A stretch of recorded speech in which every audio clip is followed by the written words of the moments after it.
எனக்கு இங்க நிறைய பிசினஸ் எத்திக்ஸ் மிஸ் ஆன மாதிரி ஃபீல் ஆகுது. வெர்பல் அபியூஸ் அது எந்த ஃபார்ம்ல இருந்தாலும் அபியூஸ் இஸ் அபியூஸ் தான். மூச்சடிச்சு ஏதோ குழந்தை மயங்கி விழுந்ததாலாம் சொல்லியிருந்தாங்க. அந்த மாதிரிலாம் இங்கே எதுவும் நடக்கல சார். இந்த ஃபுட்டு கொடுக்கலன்றது ஒரு குற்றச்சாட்டுன்றது அது மிகவும் தவறு தான் நான் சொல்லுவேன். அந்த 63 பேருக்கு ஃபுட் ப்ரொவைட் பண்ணல அவங்க. நாங்களுமே எங்க போய் சாப்பிடுவோன்றதுக்காக மட்டும்தான் ஃபுட் ஸ்டால்னு ஒன்று போடணும். இல்ல கரெக்ட். ஆனா அந்த ஃபுட் ஸ்டாலுக்குமே அவங்க இல்ல அதுக்கும் அவங்க காசு வாங்கினாங்கல்ல. இந்த 63 பெண்களுமே சின்னதா வீட்டுல உட்காந்துக்கிட்டே தொழில் பண்றவங்கள வெளி உலகத்துக்கு கொண்டு வரணும்ன்றது மட்டும் தான். அக்கா இங்க நாங்க இப்பவே 3 ஸ்டால் புக் பண்ணிட்டு போறோம் அப்படி சொன்னவங்க எல்லாம் வெளியே போய் வந்து இப்போ எல்லாம் இஷ்யூ பண்றவங்களே அவங்க தான். இல்ல சார் வரலையே, எல்லாம் வரணும். அதாவது தப்பு நடந்துருச்சு, உங்களுக்கு அவங்க மேல வருத்தம் இருக்கு, அதை நீங்க நேரடியா வந்து இப்ப பேசலாம்ல. அதுக்கான ஒரு வாய்ப்பு தான் இன்னைக்கு கொடுத்தாங்க.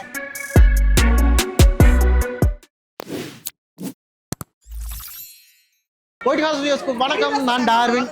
இன்னைக்கு நம்ம எங்க இருக்கோம்னா யூனிவர்சல் புட்டிக் நடக்கக்கூடிய ஒரு செலிப்ரேஷன்ல தான் நம்ம இருக்கோம். இதுல இங்க யார் யார் இருக்காங்கன்னு பார்த்தா கடந்த சில நாட்களாவே ஒரு கான்ட்ரவர்சியா போயிட்டு இருந்துச்சு. லாஸ்ட் டைம் அவங்க போட்ட எக்ஸ்போல வந்து பயங்கர கான்ட்ரவர்சியா போயிட்டு இருந்துச்சு. நிறைய பேர் ஏமாத்திட்டாங்க, நிறைய பேர் காசு தரலன்னு சொல்லி நிறைய விஷயம் போயிட்டு இருந்துச்சு. இன்னைக்கு அங்க எக்ஸ்போ போட்ட சில பேர் நம்ம கூட இருக்காங்க. அவங்க கிட்ட பேசி உண்மையிலே இங்க என்ன நடந்துச்சு அப்படிங்கறத தெரிஞ்சுப்போம். அக்கா வணக்கம். வணக்கம். எப்படி இருக்கீங்க எல்லாம்? நல்லா இருக்கேன் சார். நல்லா இருக்கேன். எல்லாரும் நல்லா இருக்கும். இன்னைக்கு வந்து இங்க எக்ஸ்போவே கிடையாது. ஆமா சார். இன்னைக்கு எதுக்கு வந்திருக்கீங்க எல்லாம்? இன்னைக்கு எக்ஸ்போ கிடையாது. பட் இந்த எக்ஸ்போ ஸ்கேம் பற்றி நிறைய பேர் நெகட்டிவாக சொல்லியிருந்தாங்க இல்லையா, அதில் நாங்களாம் கொஞ்சம் பாசிட்டிவாக ஒரு 2-3 பேர் வீடியோ போட்டிருந்தோம். பட் நிறைய பேரால் வீடியோ போட முடியல ஃபேமிலி சுச்சுவேஷனால். அவங்களுக்கு சப்போர்ட் பண்ணுறதுக்காக நாங்கள் இங்கே வந்திருக்கோம் சார். உண்மையிலே லாஸ்ட் எக்ஸ்போல என்ன நடந்துச்சு? உண்மையிலுமே நடந்தது என்னன்னா, ஏசி இல்லைன்னு சொல்லியிருந்தாங்க. அது வந்து உண்மைதான். பட் அந்த ஏசி இல்லாத ரீசன்னால மூச்சடிச்சு ஏதோ குழந்தை மயங்கி விழுந்ததாலாம் சொல்லியிருந்தாங்க. அந்த மாதிரிலாம் இங்கே எதுவும் நடக்கல சார். ஏன்னா எனக்குமே ஒரு 10 மாதம் குழந்தை இருக்காங்க. அந்த குழந்தையும் இந்த எக்ஸ்போவில் என் கூடவே தான் இருந்தாங்க. ஸோ அந்த அளவுக்கு சுச்சுவேஷன் ரொம்ப சிவியராலாம் போகலை. மிஸ்டேக் நடந்துருச்சு. பட் அது அவங்களுக்கே வந்து ஒரு ஞாபகம் இல்லாததுனால, இவ்வளோ க்ரௌட் வரும்னு எதிர்பார்க்காததுனால அந்த மிஸ்டேக் நடந்தது. பட் அன்னைக்கு நைட்டே உட்காந்து மீட்டிங் மாதிரி பேசி மறுநாள் ஏசி போட்டுட்டாங்க. அது ஒரு சின்ன விஷயம் தான். இது எல்லாருமே சேர்ந்து உட்காந்து பேசியே சரி பண்ணியிருக்கலாம். பட் இதை ப்ராப்ளமாக ஆக்கணுன்ட்டே ப்ராப்ளம் பண்ணிட்டாங்க பெருசாக. அது ஒரு பெரிய ஒரு ஸ்கேம். அந்த ஸ்கேம்ல இதுவும் கொஞ்சம் ஆட் ஆயிடுச்சு, ஏசி இல்லை அப்படின்ற ஒரு விஷயம். சரி, அது வெறும் ஏசி இல்லைங்கிறதுக்காக இவ்வளோ நெகட்டிவாக பேசுவாங்களா? அந்த கேள்வி எல்லாருக்கும் இருக்கும்ல? இருக்கும் சார். வெறும் ஏசி மட்டும் ரீசன் இல்லை சார். எல்லாருக்குமே அவங்க வரும்போது என்ன சொல்லியிருந்தாங்கன்னா, இந்த எக்ஸ்போவில் வந்து சேல் எதிர்பார்த்து வராதிங்க, எக்ஸ்பீரியன்ஸ் மட்டும் நம்ம பண்ணிக்கணுன்ற மைண்ட் தாட்டில் மட்டும் வாங்க, சேலுன்ற எதிர்பார்ப்பில் வரதாந்தா வராதிங்கன்னு ஆரம்பத்திலே சொல்லிட்டாங்க. நீங்களில் ஒரு சிலர் அந்த மனப்பக்குவத்தில் இருக்கும். சேல் இருக்கோ இல்லையோ, நம்ம 4 பேருக்கு நம்ம பேஜ் தெரியணும், நம்ம ஒரு 4 பேருக்கு தெரியணும், இதை வச்சு நம்ம அடுத்தடுத்த ஸ்டெப்பு போகணுன்ற மைண்ட் செட்டில் வந்தவங்க எந்த சேலாக இருந்தாலும் ஏற்றுக்கிட்டோம். ஒரு சிலருக்கு வந்து சேல் இல்லைன்ற வருத்தத்திலேயே அவங்க கோவத்தை எப்படி காட்டுறதுன்னு தெரியாமல் இப்போ நெகட்டிவாக பேசினவங்களோட எல்லாருமே மிங்கிள் ஆகி அவங்க ஒரு டீமாகவே கிரியேட் ஆகிட்டாங்க. இதுதான் சார், வேற எதுவும். ஆனால் அதுலேயுமே பட்ட கேட்டகரி வைஸில் கொடுத்தாங்கன்னு சொல்கிறாங்க. சில பேர்கிட்ட 12,000 வாங்கியிருக்காங்க, சில பேர்கிட்ட 9,000, சில பேர்கிட்ட 4,000. அதில் ஒரு ஃபேவரிசம் பண்ணிட்டாங்க அப்படிங்கிற மாதிரி இப்போ சொல்கிறாங்கல்ல. அது ஆக்சுவலாக பார்த்தீங்கன்னா அவங்க முன்னாடியே கேட்டிருந்தாங்க, உங்களுக்கு என்ன பட்ஜெட்டில் ஸ்டால் வேணும் அப்படின்ட்டு. 12,000 பண்ணியிருக்கவங்க ஆல்ரெடி நல்ல லெவல் பெரிய இதில் சக்ஸஸ் பண்ணவங்க தான். சரிங்களா? இந்த மினிமம் இது பண்ணுறவங்களாம் இப்போ நான் வந்து 6,500 தான். நான் இப்போ தான் பிஸ்னஸ் ஸ்டார்ட் பண்ணிருக்கேன். 6,500 தான் நான் பண்ணியிருக்காது. எல்லாருமே 12 கிடையாது. 4,500 எங்களுக்கு ஸ்டால் ஸ்டார்ட் ஆகிடுச்சு. அப்புறம் இன்னொரு குற்றச்சாட்டு என்னன்னா, தண்ணி இல்லை, சாப்பாடு இல்லைன்னு. ஆக்சுவலாக 4,000 கொடுத்து ஃபுட் ஸ்டால் இங்கே போட்டிருக்காங்க நிறைய பேர். அவங்களுக்கு சப்போர்ட் பண்ணணுமா இல்லையா? இப்போ மைத்திலி வந்து ஃபுட்டு ப்ரொவைட் பண்ணால் அவங்களுக்கு எப்படி ஸ்டால் பிஸ்னஸ் நடக்கும்? எல்லாருமே ஃபஸ்ட்டு மைத்திலி சொல்லியிருக்காங்க, எக்ஸ்பீரியன்ஸ் பண்ணுறதுக்கு தான் வரணும் அப்படின்னு தான் சொல்லியிருக்காங்க. எக்ஸ்பீரியன்ஸ் பண்ணுறதுக்கு தான் நாங்களும் வந்திருக்கோம். எங்களுக்கும் வந்து செயல் வந்து பிரமாண்ட மாதிரிலாம் நடக்கலை, அவரேஜாக நடந்தது. எல்லாருக்குமே ஹாப்பி. இந்த ஃபுட்டு கொடுக்கலன்றது ஒரு குற்றச்சாட்டுன்றது அது மிகவும் தவறு தான் நான் சொல்லுவேன். சரி, ஓகே. வந்தவங்களுக்கு ஃபுட்டு ப்ரொவைட் பண்ண வேணாம், அங்கே இருக்கிறவங்களுக்கு ப்ரொவைட் பண்ணலாம்ல? ஃபுட்டு இருக்கிறவங்களுக்கு ப்ரொவைட் பண்ணணும் அப்படின்னா ஃபுட் ஸ்டால் வந்து போட்டிருக்காங்க. அதுக்கு அது நீங்கள் சொல்ல கரெக்ட்.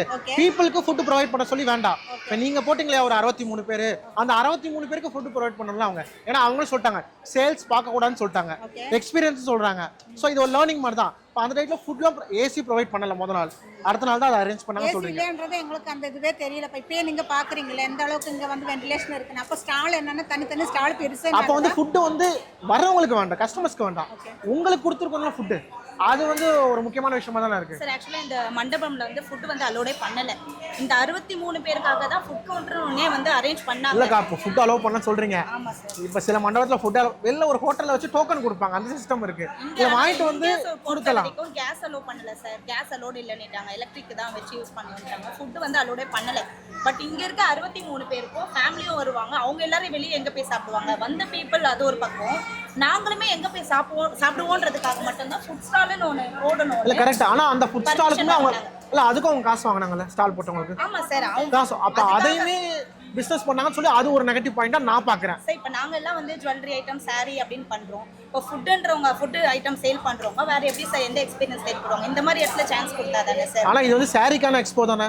இல்ல சார், எல்லாமே அதாவது இது 63 பெண்களுமே சின்ன சின்னதா வீட்டுல உட்காந்துக்கிட்டே தொழில் பண்றவங்கள வெளி உலகத்தை கொண்டு வரணும்ன்றது மட்டும் தான். அது ஃபுட்டா இருக்கட்டும், சாரியா இருக்கட்டும், எல்லாத்துக்குமே சமம் தான். ஏன்னா இது எல்லாமே என்னோட கேள்வி கிடையாது, மக்கள் கேட்கிற கேள்வி. கண்டிப்பா கண்டிப்பா அங்க வந்தவங்க கேட்கிற கேள்வியா இருக்கு. அதனால தான் நான் கேட்கறேன். ஏன்னா இங்க ஒருத்தவங்க வந்து மார்னிங் டிஃபன்ல இருந்து ஆஃப்டர்நூன் சாப்பாடுல இருந்து எல்லாமே கொண்டு வந்துட்டாங்க.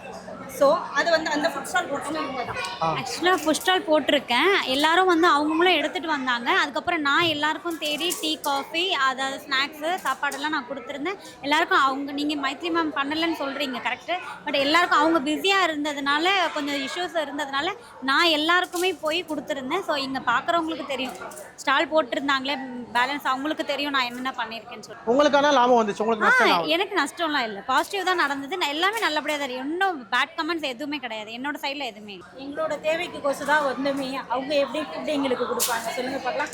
நாங்கள் தான் வாங்கி சாப்பிட்டுக்கணும். அவங்க எப்படி கொடுப்பாங்க சொல்லுங்க பார்க்கலாம். நான் கூட 12,000 ரூபாய் கொடுத்து தான் ஸ்டால் புக் பண்ணேன். ஆனால் எனக்கும் அந்த அளவு சேல்ஸ் கிடையாது. ஆனால் எனக்கு சேல்ஸ் ஆச்சுன்னு தான் நான் போட்டேனே. ஏன்னா நம்ம இங்கே வந்து நம்ம தெரிஞ்சுக்கணும், 4 பேர் நம்மளை பார்க்கணும், நம்மளோட சேனல் தெரிஞ்சுக்கணும், நம்ம கிட்ட அடுத்த லெவலுக்கு நம்ம போகணும் தான் நாங்கள் வந்தது காரணமே. அவங்க நம்மளுக்கு எங்கள் தேவைக்கோசம் தான் நாங்கள் வந்தோம். நாங்கள் தானே எங்களோட ஃபுட்டெல்லாம் நாங்கள் தானே பார்த்துக்கணும். ஏன் எங்களுக்கு அவங்க செலவு பண்ணணும்?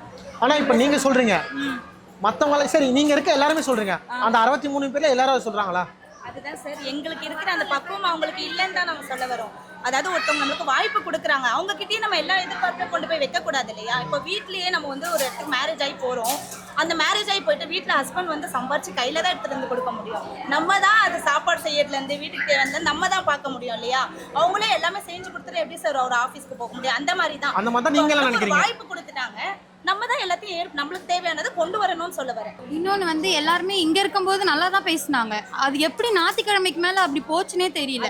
ஒருத்தர் 2 பேருக்கு தான் இங்கே பிரச்சனை இருந்தது டைரெக்டாக மைத்ரி அக்கா கூட. அது அவங்களோட ப்ரொஃபஷ்னலாக இருந்தது. பர்சனலாக எந்த பிரச்சனையும் இல்லை. ஆனால் வெளியே போய் எல்லாமே பர்சனல் இஷ்யூ ஆக்குறாங்க. சண்டே நைட்டு வரைக்கும் நல்லா பேசிட்டு ஹக் பண்ணிட்டு அழுதுட்டு போனவங்க இங்கே எல்லாருமே. முத்தம் கொடுத்து இல்ல உங்களுக்கு ஒரு வாய்ப்பு நீங்க வந்து எங்களுக்கு வாய்ப்பு கொடுத்துருக்கீங்க, நாங்க ஒரு எக்ஸ்பீரியன்ஸ் வந்து வந்திருக்கோம், நீங்க திருப்பி எங்களை கூப்பிடணும், எங்களை விட்டுறாதீங்க, நீங்க குரு அவ்வளோ அக்கா இங்க நாங்க இப்பவே 3 ஸ்டால் புக் பண்ணிட்டு போறோம் அப்படி சொன்னவங்க எல்லாம் வெளியே போய் வந்து இப்போ எல்லாம் இஷ்யூ பண்றவங்களே அவங்க தான்.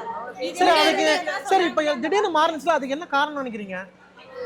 அது அவங்கள தான் நான் கேட்கணும். இல்ல இப்ப நீங்க இந்த அளவுக்கு சப்போர்ட் பண்றீங்க, அவங்களுக்கு இந்த அளவுக்கு எல்லாமே சொல்றீங்க, வந்து நின்னு பேசுறீங்க அப்படிங்கிறப்ப அது என்ன காரணம் தெரிஞ்சிருக்கும் உங்களுக்கு?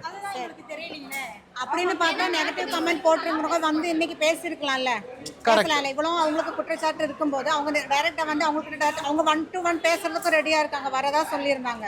ஒரு வாரமா இது போயிட்டு இருக்கு, வாங்க வந்து பேசுங்க, நான் மணி ரிட்டர்ன் பண்றேன்னு கூட மைத்திரி சொல்லியிருக்காங்க. ஏன் வந்து எங்களை மாதிரி இப்போ பாசிட்டிவா பேசுறவங்க இவ்வளோ தைரியமா வந்து பேசுறது, ஏன் நெகட்டிவ் கமெண்ட்ஸ் இருக்கிறவங்களுக்கும் வரலாம்ல? அதான் எங்களோட கேள்வி. அவங்க என்ன சொன்னாங்கன்னா நஷ்டம் ஆயிடுச்சுன்னு சொல்றீங்க, நீங்க எல்லாருமே வாங்க, யாரெல்லாம் வந்து அன்னைக்கு சேல் இல்லாம நஷ்டமானீங்களோ, நீங்க எவ்வளவு கவுண்டருக்கு பே பண்ணீங்களோ அதை நான் ரிட்டர்ன் பண்றேன். இன்னைக்கு என் பக்கத்துல அந்த கேஷ் வச்சுட்டு தான் நான் இருப்பேன் இந்த எக்ஸ்போல. நீங்க வந்து உங்களுக்கு நஷ்டம் உங்க 2 நாள் டிரான்சாக்ஷன் காட்டுங்க. இல்ல எனக்கு சேல் இல்ல, இல்ல சார் வரலையே, அதாவது தப்பு நடந்துருச்சு, உங்களுக்கு அவங்க மேல வருத்தம் இருக்கு, அதை நீங்க நேரடியா வந்து இப்ப பேசலாம்ல. அதுக்கான ஒரு வாய்ப்பு தான் இன்னைக்கு கொடுத்தாங்க, நீங்க வந்திருக்கலாமே. அது ட்ரூவா இருந்தா வந்திருக்கலாம். இன்னொன்னு வந்து நான் முக்கியமா கேட்க வேண்டியது என்ன நினைச்சேன்னா, ஆக்ட்ரஸ் இதுக்கான வந்து நிறைய இன்டர்வியூல கொடுத்துருந்தாங்க, இந்த மாதிரி அங்க இருக்க நிறைய பேரை வந்து அவங்க யூஸ் பண்ணிக்கிட்டாங்க.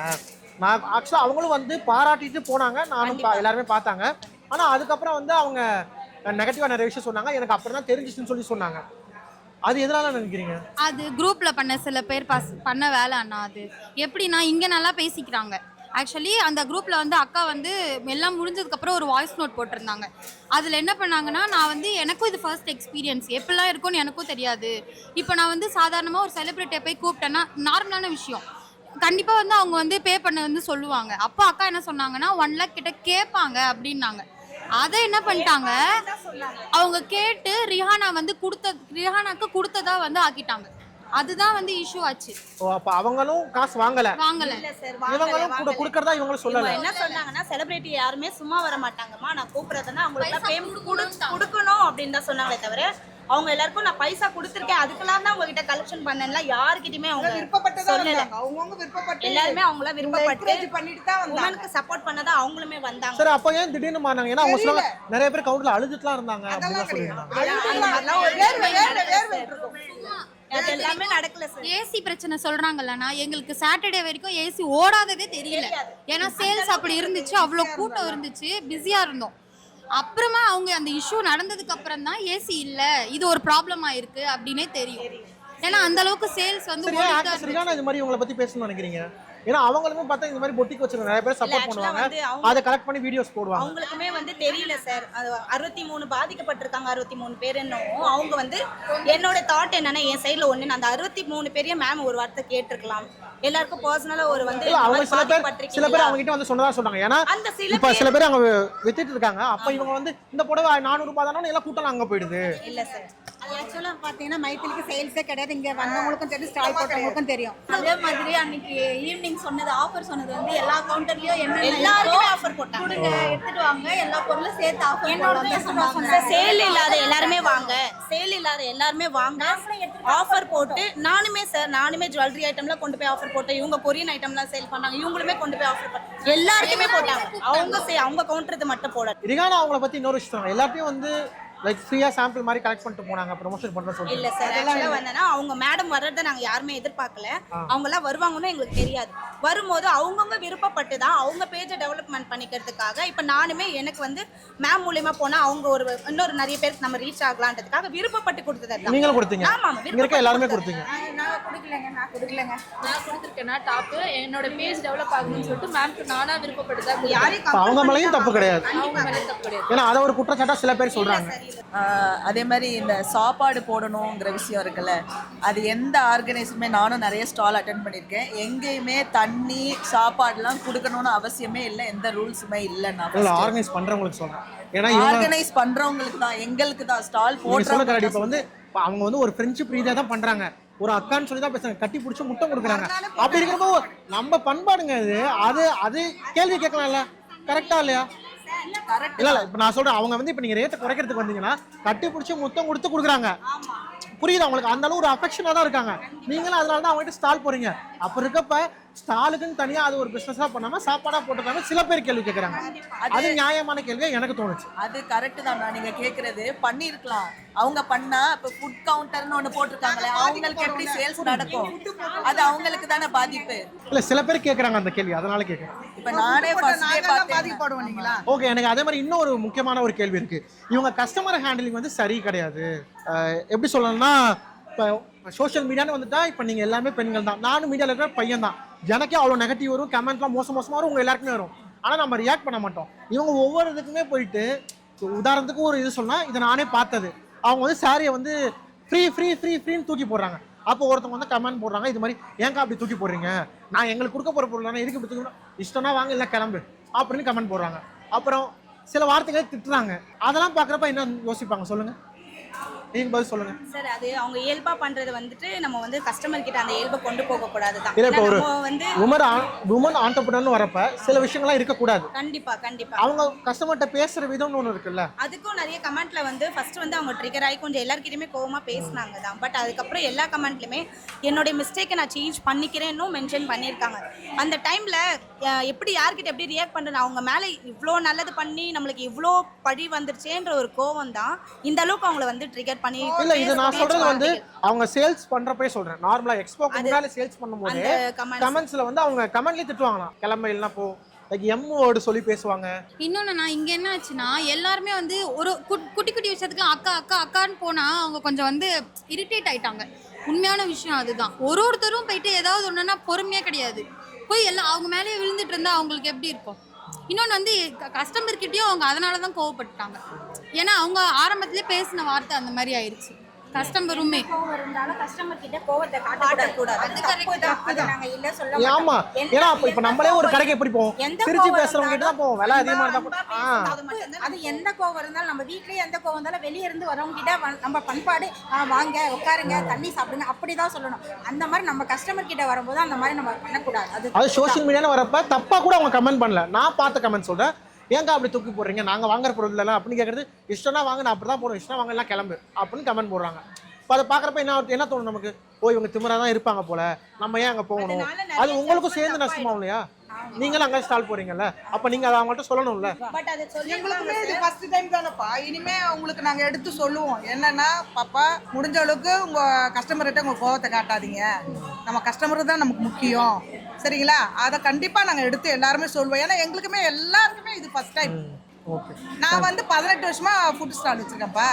வந்து கேளுங்க, அவ்வளோ அருமையாக நல்லா பண்ணுவேன். எங்கள் பிள்ளை இருந்தால் கூட சரி, உங்கள் அம்மா இல்லையா அப்படி கேட்பாங்க. அதுதான் ஸ்மைல் பிளேஸ். சிரிக்கிறது, நீங்க கஸ்டமர் ஹேண்டில் பண்றது, வாண்டறது. அவங்க கோவப்படுறா, ஏன் கோவப்படுறீங்க? ஸ்மைல் இன்னொரு ஸ்மைல் பண்ண கூட தேவல, பேச கூடாதுல. என்ன எத்தனை பேர் சொல்லிருக்கீங்க தெரியுங்களாமா?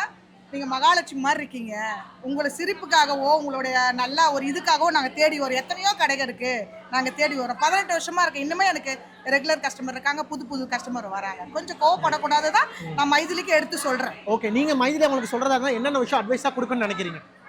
என்னென்ன அட்வைஸ் உங்களுக்கு சொல்லணும்னு நினைக்கிறீங்க அடுத்த எக்ஸ்போக்கு? கண்டிப்பா கஸ்டமர் வைஸ் வரும்போது மட்டும் அவங்களுடைய கோவத்தை கொஞ்சம் அக்கா வந்து கண்ட்ரோல் பண்ணிக்கணும். இன்னொன்று அதுதான் நிறைய பேர் மைனஸா பேசுறாங்க, டோட்டலா அக்கா சேஞ்ச் பண்ணிக்கிட்டாங்க. அது தப்புன்னு நீங்களே ஒத்துக்கிறீங்க? கண்டிப்பா கஸ்டமர் கிட்ட நம்ம கோவம் காட்டக்கூடாது தான் சார். அது நம்மளுடைய பர்சனல் லைஃப்ல வர எதையுமே நம்ம கஸ்டமர் கிட்ட நம்ம காட்டக்கூடாது. அது தப்பா தான் ஆகும். அவங்க நல்லா அவங்களாவே இருந்தாலும் அந்த ஒரு சின்ன விஷயம் வந்து எல்லாத்தையுமே தப்பா ஜட்மெண்ட் பண்ணது கூடும் இல்லையா? எல்லாமே இவங்க அப்படிதான் இருப்பாங்கன்ற மாதிரி தப்பான ஜட்மெண்ட் மக்களுக்கு வந்துடும். ஸோ அது மட்டும் அக்கா சேஞ்ச் பண்ணிக்கிட்டா போதும். மற்றபடி எங்கள் சைட்லலாம் அவங்களுக்கு எந்த ஒரு நெகட்டிவ் கமெண்ட்ஸும் இல்லை. ரொம்ப அன்பானவங்கப்பா, ரொம்ப அன்பானவங்க. அவங்க கிட்ட நெருங்கி எனக்கு ஒன் டைம் தான் நான் அவங்கள பார்த்தேன், பிடிச்சி போச்சு. ஏன்னா நெருங்கி வரும்போது அவங்க கிட்ட நிறைய அன்பு இருக்கு. அதை எல்லாருமே பயன்படுத்திக்கிங்க தான் நாங்கள் சொல்ற முடியும். புரிஞ்சிக்க முடியுது. நாங்கள் அன்பாவும் பார்த்துருக்கோம், கோவப்படும் போது பார்த்துருக்கோம், எங்களுக்கு புரியுது. பட் கஸ்டமர் கிட்ட பார்க்கும் போது அவங்க கோவத்தை மட்டுமே பார்க்கறதுனால அவங்களுடைய ஒரிஜினல் இது என்ன கேரக்டர்னு தெரியல. அடுத்த தடவை அதை மாத்திக்க சொல்லுவீங்க? கண்டிப்பா கண்டிப்பா சார். அதுக்கப்புறம் தண்ணி இல்லைன்னு சொல்லிட்டு நிறைய பேர் போட்டிருந்தாங்க. ஃபுட்டு தரல, அது உண்மை, அது நாங்கள் இது பண்ணிக்கலாம். ஆனால் தண்ணி இல்லைன்னு நிறைய பேர் இங்கே ஸ்டால் போடாதவங்களாம் வந்து பேசியிருந்தாங்கன்னா, ஆனால் இங்கே இந்த டேஸில் லைனாக கேன் நான் பிடிச்சி குடித்தோம், நாங்கள் பிடிச்சி குடித்தோம். ஸ்டால் போடாதவங்க யாருன்னே தெரியாதவங்களாம் சொன்னாங்க அந்த தண்ணி இல்லைன்றது ரொம்ப போய். ஆமாம், நாங்கள் எல்லாம் குடித்தோம், அதெல்லாம் உண்மைதான். அவங்களுடைய இதை வந்து நாங்கள் மாற்றிக்க சொல்லி கண்டிப்பாக சொல்லுவோம். நெக்ஸ்ட் எக்ஸ்போல நல்லா பண்ணுவாங்க. ஓகேக்கா, கண்டிப்பாக ஆல் தி பெஸ்ட். நீங்கள் எல்லாருமே உமன் நல்லா பிஸ்னஸ் பண்ணுறீங்க, நல்லா மேலும் நல்லா வரணும். நன்றி நன்றி. ஹாய்க்கா. ஹாய், எப்படி இருக்கீங்க? என் தம்பி மாதிரி இருக்கு இந்த பையன். இப்போ என் ஃபர்ஸ்ட் இன்டர்வியூ ஹோஸ்ட் பண்ணது. ஆமாம், நிறைய ஷூட்டில் இங்கே பார்த்ததுல எனக்கு ஐம் வெரி ஹாப்பி. கண்டிப்பாக்கா. ஆக்சுவலாக நீங்கள் தான் வந்து ஃபர்ஸ்ட் அகைன்ஸ்டாக பேசினதே அவங்களுக்கு. இப்போ நீங்கள் இங்கே வந்திருக்கிறது எனக்கு ரொம்ப ஆச்சரியமா இருக்கு. இல்லை, இதை கிளாரிஃபை பண்ண வேண்டிய இடத்துல மைத்திலியும் இருக்காங்க, நானும் இருக்கேன். ஸ்டில் நவ் எனக்கு மைத்திலி மேலே சில வருத்தங்கள் இருக்குதான். அது எல்லாத்தையுமே கிளாரிஃபை பண்ணுறதுக்காக தான் நான் இங்கே வந்திருக்கேன். நான் வந்து அவங்களுடைய உழைப்பு இது எல்லாத்தையுமே நான் ரெஸ்பெக்ட் பண்ணுறேன். அவங்களுடைய தூக்கம், அவங்க எல்லாத்தையுமே நான் ரெஸ்பெக்ட் பண்ணுறேன். அவங்களுடைய நேர விரயம் எல்லாமே ஓகே தான். பட் எனக்கு சில கேள்விகள் இருக்குது, அது எல்லாமே கேட்கணும். பட் கொஞ்சம் மைத்திலி பிஸியாக இருக்காங்க. பேசிக்காக அவங்களை இப்போ ஒரு ஈவெண்ட் நடத்துனாங்கன்னா போன தடவை அவங்க மேலே நிறைய குற்றச்சாட்டுகள் வச்சுருந்தாங்க. உதாரணத்துக்கு சொல்லணும்னா, அவங்களுக்கு நிறைய காசு கொடுத்தவங்களுக்குலாம் பெரிய ஸ்டாலு, கம்மியாக காசு கொடுத்தவங்க குட்டி ஸ்டாலு, அப்புறம் அவங்களுக்கு ஃபேவராக இருக்கவங்களுக்குலாம் ஃபேவராக விற்று கொடுத்தாங்க, எங்களுக்கு கொடுக்கல. இந்த மாதிரி நிறைய குற்றச்சாட்டுகள் அடுக்கிக்கிட்டே போனாங்க. எனக்கு இங்கே நிறைய பிஸ்னஸ் எத்திக்ஸ் மிஸ் ஆன மாதிரி ஃபீல் ஆகுது. ஸோ அதெல்லாம் நான் இன்னைக்கு கிளாரிஃபை. என்ன மாதிரி எத்திக்ஸ்னு கேட்குறேன்? எப்படி சொல்கிறது, இந்த நம்ம ஸ்கூல் படிக்கும்போதோ இல்லை ஆஃபீஸில் வந்து ஹை ரேக்கி, லோ ரேக்கி, மிடில் ரேக்கி, இந்த மாதிரி வந்து ஸ்டால் போட்டவங்கள கேட்டகரிஸ் பண்ணியிருக்காங்களோ அப்படின்ற மாதிரி ஒரு ஃபீலிங். ஸோ நிறைய இருக்குது, எனக்கு கேள்விகள் இருக்குது, நிறைய இருக்குது. பட் டக்குன்னு கேட்டோடனே எனக்கு ஸ்ட்ரைக் ஆகலை. ஸோ அது எல்லாத்தையுமே கேட்கணும். ப்ளஸ் என்கிட்ட அவங்க மன்னிப்பு வேறு கேட்டிருந்தாங்க வீடியோவில். ஸோ அந்த மன்னிப்பாக ஜென்யூனி ஐ அக்செப்ட் மைத்திலியுடைய சாரி நான் மனசார ஏற்றுக்கிறேன். நான் இந்த இடத்துலையும் வந்து இந்த இடத்துக்கு நான் சண்டை போடுறதுக்கோ பிரச்சனை பண்ணுறதுக்கோ நான் வரல. கண்டிப்பாக என்ன நடந்திருக்குன்றத நானும் என்னோடய சைடில் இருந்த சில கிளாரிஃபிகேஷனும் கொடுக்கணும். 63 பேர் அப்படின்னா இப்போ அந்த சைடில் இருந்த மைத்திலிக்கு சப்போர்ட்டராக இருந்தவங்களையும் காணோம், இங்கே நாங்கள் எங்களை பேச வச்சவங்களையும் காணோம். ஸோ இதை கண்டிப்பாக உங்களையும் ஒருத்தவங்க பேச வச்சிருக்காங்க. பேச வச்சிருக்காங்க மீன்ஸ் நான் உங்களுக்கு நல்லா நீங்க பயங்கர கோவமா வீடியோ போட்டீங்க. ஸோ அவங்க கூட உங்களை ஒரு வார்த்தையில பாடி ஷேமிங் பண்ணி திட்டாங்க. அது உங்களுக்கு ரொம்ப வருத்தப்பட்டாங்க. அப்புறம் அவங்க சாரி சொல்லி ஒரு வீடியோ போட்டாங்க, பார்த்தேன். அது போட்டு போனா நீங்க ரொம்ப கொந்தளிச்சீங்க. கரெக்டா? இல்ல சாரிக்கு அப்புறம் நான் எதுவுமே நான் அதுக்கு முன்னாடி சொல்றேன். ஆமா, அதுக்கு முன்னாடி கொஞ்சம் இதாதான் போயிடுச்சு. பட் இட்ஸ் ஓகே, மறப்போம் மன்னிப்போம்ன்றதால இது. ஆக்டர்ஸ் ரிகானா கூட வந்து நிறைய குற்றச்சாட்டுகள் இவங்க மேலே அடிக்கிட்டே போனாங்க. ஆமா, என் மேலே காசு கொடுத்தாங்கன்னு சொல்லிட்டு, இந்த காசு கொடுத்தா எனக்கு கூட்டம்னு சொல்லி ஃபேக்காக சொல்லி விட்டாங்க. அப்புறம் இவங்க இன்னொரு வீடியோ போட்டாங்க, அப்படின்னு அவங்களே சொல்லிக்கிறாங்க, நீ ஒருத்தர் இல்லைம்மா, ஒருத்தர் இல்லை, சுத்தமாக ஒருத்தே இல்லை, இதெல்லாம் ரொம்ப தப்பு அப்படின்னு இவங்க பேசியிருந்தாங்க. அதெல்லாம் ரொம்ப தப்பு. எங்கள் இடத்துல நான் இதெல்லாம் தப்பாக ஃபீல் பண்ணுறேன் அப்படின்னா, ஆஸ் அ விமன் ஆண்டர்ப்ரனராக இன்னொரு விமன் உடைய ஒர்க்கை வந்து நம்ம டீக்ரேட் பண்ணி பேசக்கூடாது இல்லையா? நீ ஒர்த் இல்லைன்னு சொல்கிறது எந்த அர்த்தத்தில்? இதெல்லாம் நிறைய இருக்குது, கேட்கணும். அதெல்லாம் கேட்காம இருக்கக்கூடாது. தப்புனா மற்றவங்க வந்து வெளிப்படையாக மேலோட்டமாக இருக்கிற விஷயங்களை கேட்டுட்டு போயிடுறாங்க. பட் நான் நுனிப்புள்ள மட்டும் மேய்ஞ்சிட்டு போகிற ஆள் கிடையாது. அடிப்புள்ளையும் சேர்த்து மேயக்கூடிய ஒரு நபர். கண்டிப்பாக அதெல்லாமே கேட்கணும். கண்டிப்பாக. அதே மாதிரி இன்னொன்று விஷயம் என்ன கேட்டிருந்தாங்கன்னா, இது எனக்கு வந்து நான் இன்டர்வியூ எடுக்க போகிறேன்னு சொன்னால் எனக்கு தெரிஞ்சவங்க சொன்ன விஷயம் என்னன்னா, இவங்க ஃப்ரீன்னு சொல்லி நிறைய ட்ரெஸ் அப்படி தூக்கி போட்டாங்க. ஆனால் அவங்க கேட்குறாங்க கமெண்ட்ல, ஏன்க்கா தூக்கி போகிறீங்க, எங்களுக்கு ஃப்ரீயாக கொடுக்குறதா சொல்லுங்க, வாங்குற பொருள் ஏன் தூக்கி போகிறீங்க, அப்படி தான் பண்ணுவேன், இஷ்டம் தான் வாங்கலாம் கிளம்பு, இந்த மாதிரி கமெண்ட்லேயே போட்டு வச்சுருக்காங்க. இதெல்லாம் தான் பிஸ்னஸ் எத்திக்ஸ் அப்படின்னு சொல்கிறேன். நானும் ஒரு இடத்துல வேலை செஞ்சுருக்கேன், மேனேஜராக ஒர்க் பண்ணியிருக்கேன். ஒரு கஸ்டமரோட ஹேண்டிலிங் எப்படின்றது எனக்கும் தெரியும். ஸோ அது மாதிரி இந்த எக்ஸ்போவில் அது எல்லாமே மிஸ் ஆகிருக்கு. உங்களை நிரூபிச்சிட்டீங்க, உங்கள் மேலே தப்பு இல்லைன்றது எல்லாத்தையுமே நீங்கள் சொல்கிறதெல்லாம் ஓகே தான். பட் இந்த மாதிரி குற்றச்சாட்டுகளுக்குலாம் என்ன பதில் இருக்குது? அது மாதிரி கெட்ட வார்த்தைங்க சடனாக கமெண்ட்டில் வந்து சரளமாக பேசுகிறாங்க. எல்லாத்தையுமே நீங்களே சொல்லிட்டீங்க. நான் இல்லை ஒரு 4 கேள்வி மட்டும் நச்சு. இப்போ நான் இவ்வளோ விஷயம் சொல்லியிருக்கேன், நானே சொல்லிட்டேன் பார்த்த வரைக்கும். நீங்கள் சொல்லுங்கள். ஜிஎஸ்டி வச்சுருக்கீங்களா யூனிவர்சிட்டி? ஒரு ஆண்டர்ப்ரனராக இருக்கீங்க அப்படின்னா GST must you have right. அது இருக்கா அப்படின்றது தெரிஞ்சுக்கணும். ரெண்டாவது, எதன் அடிப்படையில் இந்த 63 பேரை சூஸ் பண்ணீங்க? நீங்களே ஒரு என்கொயரி சொன்னீங்க, 3000 நம்பர்ஸ் பக்கம் என்கொயரிஸ் இருந்துச்சு அப்படின்ற மாதிரி. பட் இந்த 63 பேரை சூஸ் பண்ண வேண்டிய ரீசன் என்ன? எதன் அடிப்படையில் நீங்கள் சூஸ் பண்ணீங்க அப்படின்றத கண்டிப்பாக கேட்கணும். அது போல் வந்து என்ன பாடி ஷேமிங் பண்ணதை கண்டிப்பாக டெஃபினட்டாக கேட்பேன். பட் இது அதை வந்து ஒரு விமன் ஆண்டர்ப்ரனராக இன்னொரு டிரான்ஸ்வுமனை பற்றி பேச வேண்டிய அவசியம் இருக்குது. நான் உங்ககிட்ட ரொம்ப டீசெண்டாக தான் பேசினேன், ரொம்ப டீசெண்டாக தான் என்னோடய வீடியோஸ் எல்லாமே இருந்துச்சு. ஸோ இதை எப்படி ஒரு கமெண்ட் செக்ஷனில் ஈஸியாக அப்யூஸ் பண்ண முடியுது? வெர்பல் அபியூஸ், அது எந்த ஃபார்மில் இருந்தாலும் அபியூஸ் இஸ் அபியூஸ் தான். அது யாராக இருந்தாலும் சரி, யாராக இருந்தாலும் அபியூஸ் தான். அது எந்த ஃபார்மில் இருந்தாலும், அது ஃபிசிக்கலோ வெர்பலோ இல்லை எப்படி இருந்தாலும் அது அபியூஸ். நம்ம ஒரு பார்வையிலே தப்பாக பார்த்தா அதுவே அபியூஸ் தான். ஸோ அப்படி இருக்கும்போது இவ்வளோ ரெஸ்பான்சிபிலிட்டிஸ் எடுத்துக்க வேண்டிய மைத்திலி அதை ஏன் அதை மிஸ் பண்ணீங்க அப்படின்றது இந்த மாதிரி கொஸ்டின்ஸ் தான். ஆனால் அது வந்து ஒரு ஃபண்டமெண்டல்ல சராசரி மனுஷனுக்கு கேட்கணும். ஆமாம் இல்லை, அது இவங்க ஆண்டர்ப்ரனராக சரி, பிஸ்னஸ் பண்ணட்டும், இவங்க ஆக்ட்ரஸாக சரி, யாராக சரி, அது ஒரு ஃபண்டமெண்டல்ல. ஆமாம், இதுக்கெல்லாம் என்ன பதில் மைத்திலி கிட்ட இருக்குன்றது தான் எனக்கு தெரியல. இல்லை, இந்த ஈவெண்ட் எதுக்காக நடக்கணும்? இல்லை, எனக்கு ஐடியாவே இல்லை, சுத்தமாக ஐடியா இல்லை. எதுக்காக நடத்துகிறாங்க, எது செலிப்ரேஷன் சொல்கிறாங்க, எதுக்கான செலிப்ரேஷன் என்ன எதுன்றது எனக்கு தெரியல. நான் பார்க்கணும், இதுக்கப்புறம் பார்த்துட்டு தான் நான் கண்டிப்பாக கேட்பீங்க. கண்டிப்பாக கேட்பேன். ஓகேக்கா, தேங்க்ஸ்க்கா.